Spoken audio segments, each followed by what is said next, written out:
সমস্যায় চরম ভোগান্তি। ধর্মনগর থেকে উঠে আসছে এই অভিযোগ। এবার ধর্মনগরের রাজবাড়ী দুর্গাপুর 13 নম্বর ওয়ার্ডে বিদ্যুৎ সমস্যা। ধর্মনগর শহরের রাজবাড়ী দুর্গাপুর 13 নম্বর ওয়ার্ডে দীর্ঘদিন ধরে চলছিল বিদ্যুতের দুর্ভোগ। বহু বছর আগে জনসংখ্যার ভিত্তিতে স্থাপন করা ট্রান্সমিটারটি এখনো ব্যবহার করা হচ্ছে। এদিকে এলাকার দিন দিন জনসংখ্যা বৃদ্ধি পেলেও ট্রান্সফরমার পরিবর্তনের কোনো উদ্যোগ নেয়নি, যার ফলে এলাকায় চরম ওভারলোডিং একটা পরিস্থিতি তৈরি হয়েছে। গতকাল ফের ট্রান্সফরমার বিকল হয়ে পড়ায় দীর্ঘক্ষণ বিদ্যুৎ বিচ্ছিন্ন হয়ে পড়েছে পুরো এলাকা। অভিযোগ রয়েছে জনসাধারণের। কি রয়েছে বিস্তারিত শুনুন। একটা নাইলে দুইটা দিন 200টা দিতে লাগে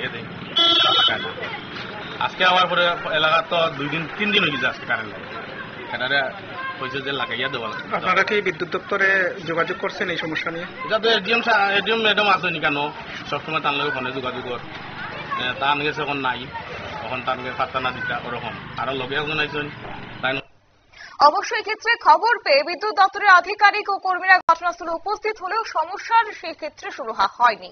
এবং আজ থেকে স্কুল শিক্ষার্থীদের পরীক্ষা শুরু হয়। বিদ্যুৎহীন অবস্থায় তীব্র গরমে দুর্ভোগ পড়েছেন সেখানে শিক্ষার্থী থেকে শুরু করে শিক্ষকরা এবং স্থানীয় বাসিন্দাদের অভিযোগ যে এই দীর্ঘমেয়াদী সমস্যায় 13 নম্বর ওয়ার্ডের কর্পোরেটর কোনো কার্যকরী ভূমিকা চোখে পড়ছে না বলে তারা অভিযোগ করেছেন। যাই হোক, আগামী দিকে দেখার বিষয় যে দপ্তরের পক্ষ থেকে সেই অর্থে কোনো রকমের ভূমিকা গ্রহণ করা হয় কিনা বিদ্যুৎ সমস্যা নিরসনে।